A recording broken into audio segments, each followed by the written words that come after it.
ದೇವರು ನಿಮಗೆ 3 ನಾಲಿಗೆ ಕೊಟ್ಟಿದ್ದಾನೆ, ಒಂದು ಅನ್ಕೋಬೇಡಿ. ನೀವು ನುಂಗಿದಾಗೆ ಫಿಸಿಕ್ಸ್ ಹೇಳುತ್ತೆ 2 ಪೈಪ್ ಇದ್ರೆ ಯಾವ್ದ್ರೊಳಗೆ ಬೇಕಾದ್ರೂ ಹೋಗ್ಬೋದು. ಶ್ವಾಸಕೋಶಕ್ಕೆ ಹೋಗಿ ನೀವು ಸತ್ತು ಬಿದ್ದಿರ್ತೀರಿ, ಆಸ್ಪಿಕ್ಸಿಯಲ್ ಡೆತ್ ಅಂತೀವಿ.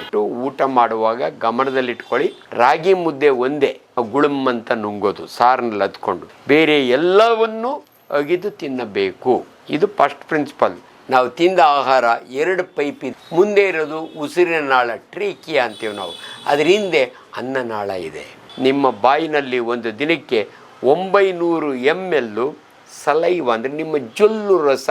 ನೋಡಿ, ನಿಮ್ಮ ಮಕ್ಕಳ ಟಾನ್ಸಿಲ್ ಇನ್ಫೆಕ್ಷನ್ ಆಗಿ ಊದ್ಕೊಂಡು ಜ್ವರ ಬಂದರೆ ನಮ್ಮ ಮಗಿಗೆ ಟಾನ್ಸಿಲ್ ಆಗಿತ್ತು ಅಂತೀರಿ, ಆದರೆ ನಮ್ಮ ಭಾಷೆಯಲ್ಲಿ ನೀವು ನುಂಗವಾಗ ಗುಳುಮ್ ಅಂತ ನುಂಗ್ತಿರಲ್ಲ, 4 ಸೆಕೆಂಡ್ ನಿಮ್ಮ ಉಸಿರು ನಿಂತು ಹೋಗುತ್ತೆ, 4 ಸೆಕೆಂಡ್. ಯಾಕಂದರೆ ನಿಮ್ಮ 3ನೇ ನಾಲಿಗೆ ಟ್ರೇಕಿಯ ಮೇಲೆ ಲಟ್ ಅಂತ ಮುಚ್ಕೊಳ್ಳುತ್ತೆ. ಯಾರಾದರೂ ಒಬ್ಬ ಪೇಷಂಟ್ ನನ್ನ ಹತ್ರ ಬಂದು ಗುಟುಕು ಒಂದ್ಸಾರಿ ನೀರು ಕುಡಿತೀನಿ ಅಂದರೆ ಅನ್ನನಾಳದಲ್ಲಿ ಏನೋ ಪ್ರಾಬ್ಲಮ್ ಇದೆ. ನೀವು ನುಂಗವಾಗ ಗುಳುಮ್ ಅಂತ ನುಂಗ್ತಿರಲ್ಲ, 4 ಸೆಕೆಂಡ್ ನಿಮ್ಮ ಉಸಿರು ನಿಂತು ಹೋಗುತ್ತೆ, 4 ಸೆಕೆಂಡ್ ಬಿಟ್ಟು ಯಾವುದೇ ಒಂದು ಆಕ್ಸಿಡೆಂಟ್ ಜಾಗದಲ್ಲಿ ಸೆಮಿ ಕಾನ್ಷಿಯಸ್ ಅಂದರೆ ಅರ್ಧ ಜೀವ ಇರೋನ್ಗೆ, ತೇಲ್ಗಣ್ಣು ಮೇಲ್ಗಣ್ಣು ಇರೋನ್ಗೆ ನೀರು ಕುಡಿಸ್ಬೇಡಿ. ದಯವಿಟ್ಟು ಆ ನೀರು ಶ್ವಾಸಕೋಶಕ್ಕೆ ಹೋಗಿ ನೀವು ಅನ್ಕೋತೀರಿ ಜೀವಜಲ, ನೀರು ಕುಡಿಸಿದರೆ ಮನುಷ್ಯ ಬದುಕೋತಾನೆ ಅಂತ, ಮನುಷ್ಯ ಸತ್ತು ಹೋಗ್ತಾನೆ. ಸುಮಾರು ಜನ ಗ್ಯಾಸು ಗ್ಯಾಸು ಗ್ಯಾಸು ಅಂತ. ಆತ್ಮೀಯರೇ, ಜನಜಾಗೃತಿ ಮಾಧ್ಯಮದಲ್ಲಿ ಜನರಿಗೆ ಅರಿವು ಮೂಡಿಸೋದು ನಮ್ಮ ಕೆಲಸ. ನಾನೊಬ್ಬ ಸರ್ಜಿಕಲ್ ಗ್ಯಾಸ್ಟ್ರೋಎಂಟ್ರಾಲಜಿ. ನಿಮಗೆ ನಮ್ಮ ಸ್ಪೆಷಾಲಿಟಿಗಳ ಬಗ್ಗೆ ಒಂದು ಚೂರು ಅರಿವಿರಬೇಕು. ಮೆಡಿಕಲ್ ಗ್ಯಾಸ್ಟ್ರೋಎಂಟ್ರಾಲಜಿಸ್ಟ್ ಬೇರೆ, ಸರ್ಜಿಕಲ್ ಗ್ಯಾಸ್ಟ್ರೋಎಂಟ್ರಾಲಜಿ ಬೇರೆ, ಫಿಸಿಷಿಯನ್ಸ್ ಬೇರೆ, ಸರ್ಜನ್ಸ್ ಬೇರೆ, ಜನರಲ್ ಡಾಕ್ಟ್ರುಗಳು ಬೇರೆ. ಆದರೆ ಗ್ಯಾಸ್ಟ್ರಿಕ್ ಪ್ರಾಬ್ಲಮ್ ಅಂತ ಇದೆಯಲ್ಲ, ಅದು ಎಲ್ಲ ಡಾಕ್ಟ್ರ್ ಹತ್ರನೂ ಅದಕ್ಕೆ ಟ್ರೀಟ್ಮೆಂಟ್ ಇದೆ. ಎಲ್ಲರೂ ತಮ್ಮದೇ ಆದ ರೀತಿಯಲ್ಲಿ ಕೊಡ್ತಾರೆ, ಒಬ್ಬೊಬ್ಬರು ಒಂದೊಂದು ಹೇಳ್ತಾರೆ. ಇವಾಗ ನಿಮಗೆ ಅರಿವು ಮೂಡಬೇಕಂದ್ರೆ ಈ ಗ್ಯಾಸ್ಟ್ರೋ ಎಂಟರಾಲಜಿ ಅಂದರೆ ಏನು?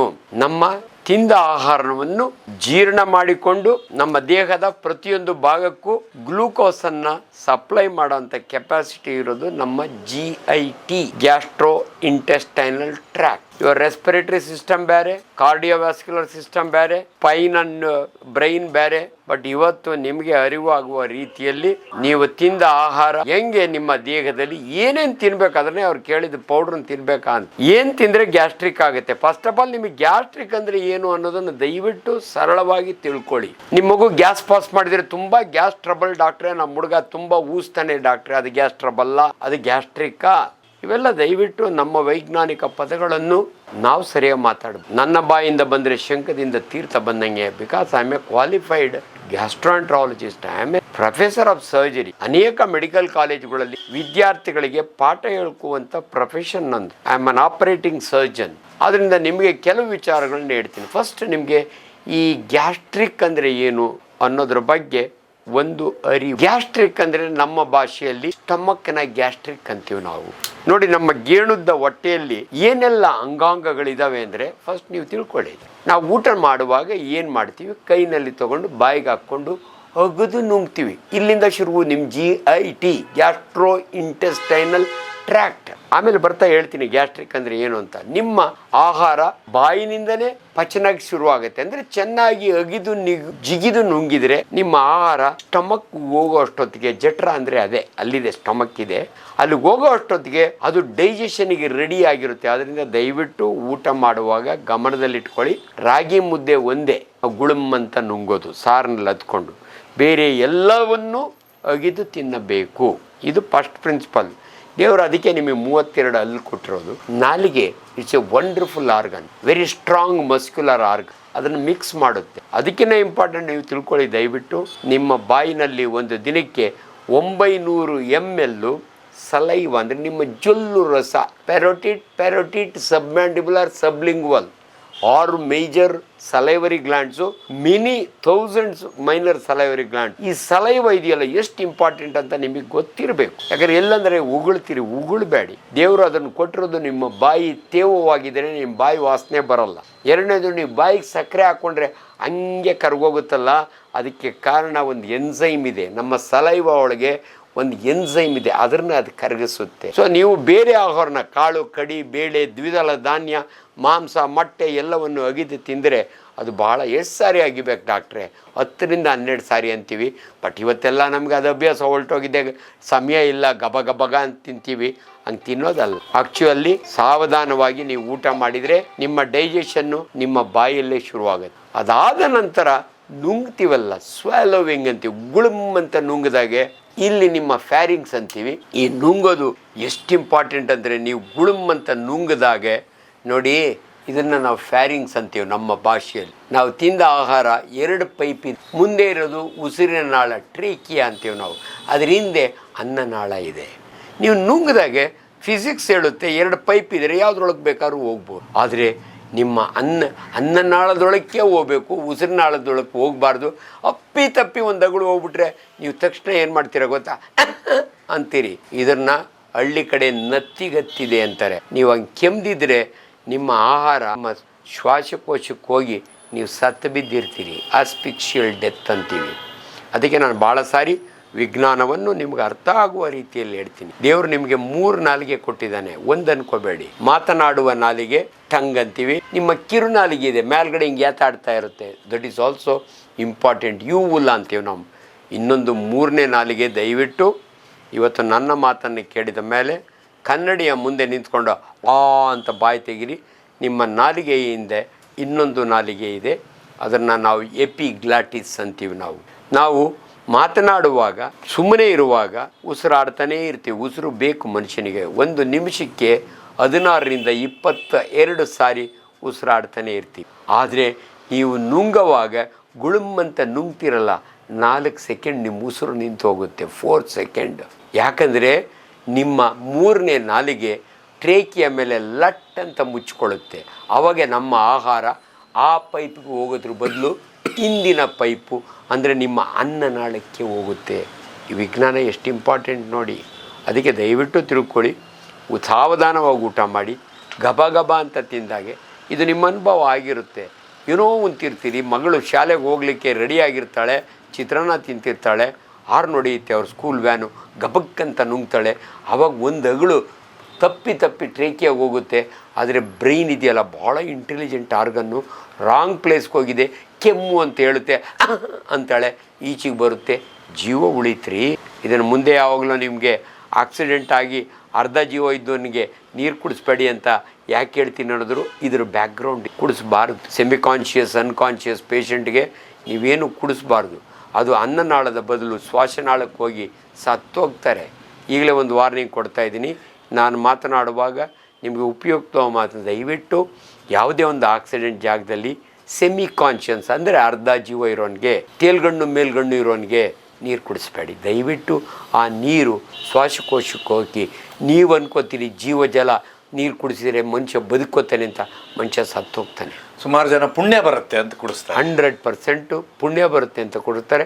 ಸಾಯೋರಿಗೆಲ್ಲ ಬಾಯಿಗೆ ಹಾಲು ಬಿಡ್ತಾರೆ, ನೀರು ಬಿಡ್ತಾರೆ. ಇಲ್ಲಿ ಸಾಯಲ್ಲ, ಬದುಕಿಸ್ಬೇಕು ನೀವು ಅವನಿಗೆ, ಆಕ್ಸಿಡೆಂಟ್ ಆದವನಿಗೆ. ಆದ್ದರಿಂದ ದಯವಿಟ್ಟು ಏನೂ ಕುಡಿಸ್ಬೇಡಿ. ಸೊ ಏನಿವೆ GIT ಮಾತಾಡ್ತಿದ್ದೆ ಜೀರ್ಣದ ಬಗ್ಗೆ. ಈಗ ನೋಡಿ, ನುಂಗಿದ ಆಹಾರ ಅನ್ನನಾಳ 10 ಇಂಚ್ ಇರುತ್ತೆ ನಿಮ್ಮ ಎದೆಯಲ್ಲಿ. ಅದು ಹೆಂಗಿರುತ್ತೆ ಅಂದರೆ ಹಾವಿನ ಥರ ಓಡಾಡುತ್ತೆ, ಪೆರಿಸ್ಟಾಲ್ಸಿಸ್. ನೀವು ಗೊಳಮ್ಮಂತ ನುಂಗಿದರೆ ಅಷ್ಟೇ, ಇಲ್ಲಿಂದ ನಿಮ್ಮ ಕಂಟ್ರೋಲ್ ಇಲ್ಲ. ಅದು ತನ್ನಷ್ಟಿಗೆ ತಾನೇ ಅನ್ನನಾಳದ ಮುಖಾಂತರ ನಿಮ್ಮ ಜಠರಕ್ಕೆ ಹೋಗುತ್ತೆ. ಈಗ ಬರ್ತೀನಿ ನೋಡಿ ನಿಮ್ಮ ಗ್ಯಾಸ್ಟ್ರಿಕ್ ಟ್ರಬಲ್ಗೆ. ನಮ್ಮ ಜಠರ 10 ಇಂಚ್ ಇರುತ್ತೆ, ಜೆ ಶೇಪ್ಡ್ ಚೀಲ. ಅದು is A very powerful muscular organ. ಬರೀ ಒಂದು ಚೀಲ ಅಂದ್ಕೋಬೇಡಿ ನೀವು. ನಿಮ್ಮ ಜಠರದ ಒಳಕ್ಕೆ ಹೋದರೆ, ಇವು ಬೆಳಗ್ಗೆ ನೀವು 9 ಗಂಟೆಗೆ 4 ಇಡ್ಲಿ ತಿಂದಿದ್ರೆ, ಮಧ್ಯಾಹ್ನ ಲಂಚ್ ಅಷ್ಟೊತ್ತಿಗೆ ನಿಮ್ಮ ಜಠರ ಅದನ್ನೆಲ್ಲ ಮಸಾಲೆ ಮಾಡಿ ಕರಳಿ ಕಳಿಸ್ಬಿಟ್ಟಿರ್ತದೆ. 4 ಅವರ್ಸ್ನ ನಿಮ್ಮ ಜಠರ ಖಾಲಿ ಆಗುತ್ತೆ. ನಿಮ್ಮ ಜಠರದಲ್ಲಿಗೆ ಒಳಗಡೆ ಒಂದು ಲೇಯರ್, ನಿಮ್ಮ ಜಠರ ನನ್ನ ಕೈ ಎಷ್ಟು ದಪ್ಪ ಇರುತ್ತೆ, ಯಾಕಂದರೆ ಮಸಲೆಲ್ಲ ಇರುತ್ತೆ. ಒಳಗಡೆ ಒಂದು ಲೇಯರ್ ಇರುತ್ತಲ್ಲ, ಅದನ್ನು ಮ್ಯೂಕಸ್ ಲೇಯರ್ ಅಂತೀವಿ. ನಿಮ್ಗೆ ಈಸಿಲಿ ಅರ್ಥ ಆಗಬೇಕು ಅಂದರೆ ನಿಮ್ಮ ಬಾಯೊಳಗೆ ಕೈ ಹಾಕಿ ಈ ಪದರ ಇದೆಯಲ್ಲ, ಅದನ್ನೇ ನಾವು ಮ್ಯೂಕಸ್ ಮೆಂಬ್ರೇನ್ ಅನ್ನೋದು. ಎಷ್ಟು ಸ್ಮೂತಾಗಿರುತ್ತೆ. ಆದರೆ ಅದು ಉಣ್ಣಾದಾಗೆ ನಿಮಗೆ ಗೊತ್ತಾಗುತ್ತೆ, ಅಯ್ಯೋ ಯಾಕೆ ಉಣ್ಣಾಯಿತು ಅಂತ. ಇದೇ ರೀತಿ ಒಳಗಡೆಯ ಜಠರದ ಒಳಗಡೆಯ ಲೇಯರ್ನ ನಾವು ಮ್ಯೂಕಸ್ ಮೆಂಬ್ರೇನ್ ಅಂತೀವಿ. ಆ ಮ್ಯೂಕಸ್ ಮೆಂಬ್ರೇನ್ನಲ್ಲಿ ಉಣ್ಣಾದರೆ ಅದನ್ನು ನಾವು ಗ್ಯಾಸ್ಟ್ರೈಟಿಸ್ ಅಂತೀವಿ. ನೀವು ಗ್ಯಾಸ್ಟ್ರಿಕ್ ಅಂತ ಅಂತೀರಿ. ಯಾಕಂದ್ರೆ ನಿಮಗೆ ಅದರ ಪದದ ಅರ್ಥ ಈಗ ನಾನು ಹೇಳ್ತೀನಿ ನೋಡಿ. ನಿಮ್ಮ ಮಕ್ಕಳ ಟಾನ್ಸಿಲ್ಲು ಇನ್ಫೆಕ್ಷನ್ ಆಗಿ ಊದ್ಕೊಂಡು ಜ್ವರ ಬಂದರೆ ನಮ್ಮ ಮಗಿಗೆ ಟಾನ್ಸಿಲ್ ಆಗಿತ್ತು ಅಂತೀರಿ. ಆದರೆ ನಮ್ಮ ಭಾಷೆಯಲ್ಲಿ ಟಾನ್ಸಿಲ್ ಇದ್ದೇ ಇರುತ್ತೆ, ಟಾನ್ಸಿಲೈಟಿಸ್ ಆಗಿತ್ತು ಅಂತೀವಿ. ನಿಮ್ಮ ಮಗಳು ಇದಕ್ಕೂ ಕಾಲೇಜ್ಗೆ ಹೋಗಿ ಬರ್ತಾಳೆ, ಸಾಯಂಕಾಲ ಇದ್ಕಿದ್ದಂಗೆ ವಾಂತಿ ಮಾಡ್ತಾಳೆ, ಜ್ವರ ಬರುತ್ತೆ, ಹೊಟ್ಟೆ ನೋವು ಅಂತಾಳೆ. ನಿಮ್ಮ ಮಗಳ ಹೊಟ್ಟೆಯೊಳಗಿರೋ ಅಪೆಂಡಿಕ್ಸು ಊದ್ಕೊಳ್ಳುತ್ತೆ, ಇನ್ಫೆಕ್ಷನ್ ಆಗುತ್ತೆ. ಅದನ್ನು ಅಪೆಂಡಿಸೈಟಿಸ್ ಅಂತೀವಿ ನಾವು. ಇದು ನಮ್ಮ ಮೆಡಿಕಲ್ ಪದ. ಎಲ್ಲಿ ನಂಜಾಗುತ್ತಲ್ಲ, ಇನ್ಫ್ಲಮೇಷನ್ ಆಗುತ್ತಲ್ಲ, ಅದನ್ನು ಐಟಿಸ್ ಅಂತೀವಿ. ಸೊ ಅಪೆಂಡಿಸೈಟಿಸ್ ನಿಮ್ಗೆ ಹೇಳಿದ್ದೀನಿ, ಟಾನ್ಸಿಲೈಟಿಸ್ ಹೇಳಿದ್ದೀನಿ, ಈ ಗ್ಯಾಸ್ಟ್ರೈಟಿಸ್ ಹೇಳ್ತೀನಿ. ನಿಮ್ಮ ಜಠರದ ಒಳಗಡೆನ ಲೇಯರು ಸಣ್ಣ ಸಣ್ಣ ಹುಣ್ಣುಗಳಾದರೆ ಅದನ್ನು ನಾವು ಗ್ಯಾಸ್ಟ್ರೈಟಿಸ್ ಅಂತೀವಿ. ಈಗ ನಿಮ್ಮ ಪ್ರಶ್ನೆ, ಯಾಕ್ರಿ ಡಾಕ್ಟ್ರೇ ಆಗುತ್ತೆ? ಪೌಡ್ರ್ ತಿಂದರೆ ಆಗುತ್ತಾ, ಸೋಡಾ ಕುಡಿದ್ರೆ ಆಗುತ್ತಾ? Very simple sir. ನಾನು ಮೆಡಿಕಲ್ ಕಾಲೇಜ್ನ ಪ್ರೊಫೆಸರ್, ಪಾಠ ಹೇಳೋ ಸ್ಟೂಡೆಂಟ್ಸ್ ಕೇಳ್ತೀವಿ, what are the causes for gastritis? ಕಾರಣಗಳೇನು? ಫಸ್ಟ್ 3 ಹೇಳ್ಬಿಡ್ತೀವಿ ಅವ್ರಿಗೆ, ಯಾವತ್ತೂ ಮರಿಬಾರ್ದು. ಹರಿ, ವರಿ, ಕರಿ. ಯಾರು ಹರಿವರಿಯಾಗಿ ಉಣ್ತಾರಲ್ಲ ಅವಲೇ ಹೇಳಿದೆ, ಆಹಾರವನ್ನು ಅಗಿದು ಜಿಗಿದು ಉಣ್ಬೇಕು. ಗಬ ಗಬ ಅಂತ ಯಾರು ತಿಂತಾರಲ್ಲ, ಜಠರದಲ್ಲಿ ಉಣ್ಣಾಗುತ್ತೆ, ಗ್ಯಾಸ್ಟ್ರೈಟ್. ವರಿ, ಎಲ್ಲದಕ್ಕೂ ಟೆನ್ಷನ್, ಅದರಿಂದ ಗ್ಯಾಸ್ಟ್ರೈಟ್. ಅದಕ್ಕೆ ಕಾರಣ ಆಮೇಲೆ ಹೇಳ್ತೀನಿ. ಒಂದು ವೇಗಸ್ ನರ್ವ್ ಅಂತ ಇರುತ್ತೆ, ಅದು ಹೆಂಗೆ ಸ್ಟಿಮ್ಯುಲೇಟ್ ಆಗುತ್ತೆ. ಕರಿ, ದಿನಾ ಮಸಾಲೆ ತಿಂತಾರೆ, ಪಾನಿಪುರಿ ತಿಂತಾರೆ, ವಡಾ ಪಕೋಡ ತಿಂತಾರೆ, ಇಂಥವ್ರಿಗೆ ಗ್ಯಾಸ್ಟ್ರೈಟಿಸ್ ಆಗುತ್ತೆ. ಅದ್ರ ಜೊತೆಗೆ ಇನ್ನೆರಡು ನೆನಪಿಡಿ, ಗಂಡಸರಲ್ಲಿ ಸ್ಮೋಕಿಂಗ್. ಇವತ್ತು ಹೆಣ್ಮಕ್ಳು ಸ್ಮೋಕ್ ಮಾಡ್ತಾರೆ, ಸ್ಮೋಕಿಂಗ್ ಆ್ಯಂಡ್ ಆಲ್ಕೋಹಾಲ್. ಇವು 5ಕ್ಕಿಂತಲೂ ಇಂಪಾರ್ಟೆಂಟು. ನಾನು MBBS ಓದೋವಾಗೆ ಇನ್ನೊಂದು ಕಾರಣ ನಮಗೆ ಗೊತ್ತಿರಲಿಲ್ಲ, ಆದರೆ ಆ ಗ್ರೇಟ್ ಫಿಸಿಷಿಯನ್ಗೆ ನೋಬೆಲ್ ಅವಾರ್ಡ್ ಬರುತ್ತೆ. ಅವನು ಏನು ಮಾಡ್ದ ಅಂದರೆ, ಎಂಡೋಸ್ಕೋಪಿ ಮಾಡಿ ಜಠರದಲ್ಲಿ ಒಂದು ಬ್ಯಾಕ್ಟೀರಿಯಾ ಕಂಡಿಡ್ದ, H. ಪೈಲೋರೈ ಅಂತ. ಇದು ಇವತ್ತು ಅದೇ ಕಾಮನೆಸ್ಟ್ ಕಾರಣ. ಯಾಕೆ ನಿಮಗೆ ಗ್ಯಾಸ್ಟ್ರಿಕ್ ಆಗುತ್ತೆ ಅಂದರೆ, ಎಲ್ಲಂದರಲ್ಲೇ ತಿಂತೀರಿ, ರೋಡ್ ಸೈಡ್ ತಿಂತೀರಿ, ಫುಟ್ಪಾತ್ ಫುಡ್ ತಿಂತೀರಿ, ಅದರೊಳಗೆ ಒಂದು ಬ್ಯಾಕ್ಟೀರಿಯಾ ಇರುತ್ತೆ, ನಿಮ್ಮ ಜಠರದೊಳಗೆ ಸೇರಿಕೊಳ್ಳುತ್ತೆ, H. ಪೈಲೋರೈ ಅಂತೀವಿ ನಾವು. ಅದು ನಿಮ್ಮ ಹೊಟ್ಟೆಯಲ್ಲಿ ಹುಣ್ಣಾಗಲಿಕ್ಕೆ, ಕ್ಯಾನ್ಸರ್ ಆಗಲಿಕ್ಕೆ one of the reason is H. Pylori bacteria. So ಗ್ಯಾಸ್ಟ್ರೈಟಿಸ್ಗೆ ನೀವು ಹೊರಗಡೆ ಮಾಡಿದ ಇದರೊಳಗೆ ಎಲ್ಲದಕ್ಕೂ ಪೌಡ್ರ್ ಹಾಕ್ತಾರೆ, ಎಲ್ಲದಕ್ಕೂ ಸೋಡಾ ಹಾಕ್ತಾರೆ, ಎಲ್ಲದಕ್ಕೂ ಗಬ್ಬ ಎಣ್ಣೆ ಹಾಕ್ತಾರೆ. ಎಣ್ಣೆ ಒಳಗೇ ಕುದೀತದೆ. ಸೊ ನೀವು ತಿನ್ನುವ ಆಹಾರ ವ್ಯವಸ್ಥಿತವಾಗಿಲ್ಲ ಅಂದರೆ ನಿಮಗೆ ಗ್ಯಾಸ್ಟ್ರಿಕ್ ಬರುತ್ತೆ. Very very simple. So gastric ಯಾಕಾಗುತ್ತೆ ಅನ್ನೋದಕ್ಕೆ ಇವೆಲ್ಲವೂ ಕಾರಣ. ಸುಮಾರು ಜನರು ಒಂದು ಪ್ರಶ್ನೆ ಇರ್ತದೆ, ಪದೇ ಪದೇ ಊಟ ಮಾಡೋತ್ತಿಗೆ ಸ್ವಲ್ಪ ಒಂದು ತುತ್ತು ತಿಂದ್ರು ನೀರು ಕುಡಿದ್ರು, ಮತ್ತೆ ತುತ್ತು ತಿಂದ್ರು ನೀರು ಕುಡಿದ್ರು, ಇಲ್ಲ ಎತ್ತಿ ನೀರು ಕುಡಿದ್ರು, ಘಟ ಘಟ ಘಟ ಅಂತ. ಈ ಎರಡಕ್ಕೂ ವ್ಯತ್ಯಾಸ ಏನಿರುತ್ತೆ? ಫಸ್ಟ್ ಆಫ್ ಆಲ್ ಇದ್ರ ಬಗ್ಗೆ ಸಾಮಾಜಿಕ ಜಾಲತಾಣಗಳಲ್ಲಿ ಒಬ್ಬೊಬ್ಬರು ಒಂದೊಂದು ಹೇಳ್ತಾರೆ. ನಾನು ಗ್ಯಾಸ್ಟ್ರೋಎಂಟ್ರಾಲಜಿಸ್ಟ್ ಇದ್ದೀನಿ, ನಿಮ್ಗೊಂದು ಮಾತು ಹೇಳ್ತೀನಿ ಕೇಳಿ. ಆಹಾರ ಅಂದರೆ, ಫುಡ್ ಅಂದರೆ ನೀವು ತಿಳ್ಕೊಂಡಂಗೆ ಬರೀ ರಾಗಿ ಮುದ್ದೆ ಚಪಾತಿ ಅಲ್ಲ. ನಮ್ಮ ಆಹಾರದಲ್ಲಿ ಊಟ ಬಲ್ಲವನಿಗೆ ರೋಗವಿಲ್ಲ. ದೊಡ್ಡವರು ತುಂಬ ಚೆನ್ನಾಗಿ ಹೇಳಿದ್ದಾರೆ. ಊಟ ಅಂದರೆ ಏನು ಡಾಕ್ಟ್ರೆ? ಒಂದು ಭಾಳ ಇಂಪಾರ್ಟೆಂಟ್. ನೀವು ನೀರಿನ ಬಗ್ಗೆ ಕೇಳಿದಕ್ಕೆ ನಾನು ಈ ಟಾಪಿಕ್ ಬಂದಿದ್ದೀನಿ. ಒಂದು ಭಾಳ ಇಂಪಾರ್ಟೆಂಟ್, ಕಾರ್ಬೋಹೈಡ್ರೇಟ್ಸ್. ಬೆಳಗ್ಗೆ ಇದು ಯಾಕೆ ನಾವು ಚಪಾತಿ ತಿಂತೀವಿ, ಮುದ್ದೆ ಉಣ್ತೀವಿ, ಇಡ್ಲಿ ತಿಂತೀವಿ, ದೋಸೆ ತಿಂತೀವಿ ಅಂದರೆ ಕಾರ್ಬೋಹೈಡ್ರೇಟ್. ನಮ್ಮ ದಿನನಿತ್ಯದ ಆಕ್ಟಿವಿಟೀಸ್ಗೆ ನಡ್ಕೊಂಡು ಕಾಲೇಜಿಗೆ ಹೋಗಬೇಕು, ಓಡೋಗಿ ಬಸ್ ಹತ್ತಬೇಕು, ಓಡಾಡಿ ಆಪ್ರೇಷನ್ ಮಾಡಬೇಕು, ಇದಕ್ಕೆಲ್ಲಕ್ಕೂ ಬೇಕಾಗಿರುವಂಥದ್ದು ಕಾರ್ಬೋಹೈಡ್ರೇಟ್. ಅದು ಏಕದಳ ಧಾನ್ಯದಲ್ಲಿ ತುಂಬ ಇರ್ತವೆ. ನೆಕ್ಸ್ಟು ನಮಗೆ ಎನರ್ಜಿ ಬೇಕು, ಮಸಲ್ಸ್ ಚೆನ್ನಾಗಿರಬೇಕು, ಅದಕ್ಕೆ ಪ್ರೋಟೀನ್ಸ್ ಬೇಕು. ಅದಕ್ಕೆ ಬೇಳೆಕಾಳುಗಳು, ದವಸ ಧಾನ್ಯಗಳು, ಕೋಳಿ ಮೊಟ್ಟೆ, ಚಿಕನ್ನು, ಮಟನ್ನು ಇವೆಲ್ಲ. ಸೊ ಕಾರ್ಬೋಹೈಡ್ರೇಟ್ ಆಯಿತು, ಪ್ರೋಟೀನ್ಸ್ ಆಯಿತು. ಫ್ಯಾಟ್ ಅದು ಭಾಳ ಇಂಪಾರ್ಟೆಂಟು. ಮನುಷ್ಯರು ನಮ್ಮ ದೇಹದಲ್ಲಿ ಪ್ರತಿ ಆರ್ಗನ್ಗೂ ಇನ್ಸುಲೇಟರ್ ಅಂತ ಇರುತ್ತೆ, ಅದೇ ಫ್ಯಾಟ್. ನಾವು ತಿನ್ನುವ ಎಣ್ಣೆ ಪದಾರ್ಥಗಳು, ಎಣ್ಣೆಯಲ್ಲಿ ಕರೆದಿರೋ ಪದಾರ್ಥಗಳು, ಅದರಲ್ಲಿ ಆಯಿಲ್ ಇರುತ್ತೆ. 3 ಇವು 3 ಬಿಟ್ಟರೆ ಜನಗಳಿಗೆ ಇನ್ನೆರಡರ ಬಗ್ಗೆ ಅರಿವಿಲ್ಲ. ಅದು ನಾನು ಹೇಳ್ತೀನಿ. ಈಗ ನಿಮ್ಮ ಆಹಾರದಲ್ಲಿ ಫೈಬರ್ ಇರಬೇಕು. ಹಂಗಂದರೆ ಏನು ಡಾಕ್ಟ್ರೆ ಅಂದರೆ, ನಾರಿನ ಅಂಶಗಳು ಎಲ್ಲಿರ್ತವೆ ಡಾಕ್ಟ್ರೆ? ಹಣ್ಣುಗಳಲ್ಲಿರ್ತವೆ, ಸೊಪ್ಪು ತರಕಾರಿಗಳಿರ್ತವೆ, ದಪ್ಪಕ್ಕಿ ಅನ್ಪಾಲಿಶ್ಡ್ ರೈಸ್ನಾಗಿರ್ತದೆ, ರಾಗಿ ಪಾಲಿಶು. 5ನೇದು ನಿಮಗೆ ಭಾಳ ಇಂಪಾರ್ಟೆಂಟು, ನೀರು ಈಸ್ ಆಹಾರ. ದಯವಿಟ್ಟು ನಾನು ಹೇಳ್ತಾ ಇದ್ದೀನಿ, ವಾಟರ್ ಈಸ್ ಫುಡ್. ಮತ್ತು ಯಾವಾಗ ಕುಡಿಬೇಕು ಡಾಕ್ಟ್ರೆ? ಊಟದ ಮೊದಲು ಕುಡಿಬೇಕಾ, ಊಟದ ಮಧ್ಯೆ ಕುಡಿಬೇಕಾ, ಊಟ ಆದಮೇಲೆ 45 ನಿಮಿಷ ಆದರೂ ನೀರು ಕುಡಿಬಾರ್ದಾ? ತಪ್ಪು ನಿಮಗೆ ಮಾಹಿತಿಗಳಿದ್ದಾವೆ.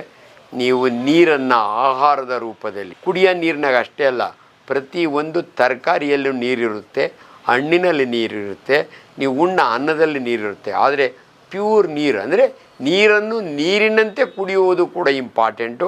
ಒಂದು ದಿನಕ್ಕೆ ಒಬ್ಬ ಮನುಷ್ಯ 2.5 3.5 ಲೀಟ್ರ್ ನೀರು ಕುಡಿಬೇಕು.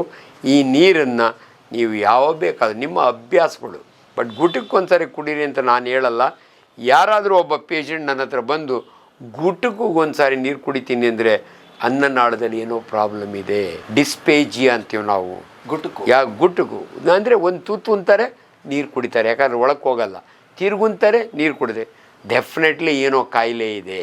ಇದು ನನಗೆ ಅರ್ಥ ಆಗುತ್ತೆ. ಊಟದ ಮಧ್ಯೆ ಏನೋ ಒಂದಷ್ಟು ಉಂಡೆ ಖಾರ ಅನ್ನಿಸ್ತು, ಯಾಕೋ ಬಿಕ್ಕಳಿಕೆ ಬಂತು, ನೀರು ಕುಡಿತಾರಲ್ಲ, ಅದು ಏನು ಕಾಯಿಲೆ ಅಲ್ಲ. ಊಟದ ಮಧ್ಯೆ ನೀರು ಕುಡಿಬಾರ್ದು ಅಂತ ರೂಲ್ಸ್ ಇಲ್ಲ. ಊಟದ ಮಧ್ಯೆ ನೀರು ಕುಡಿಬೋದು.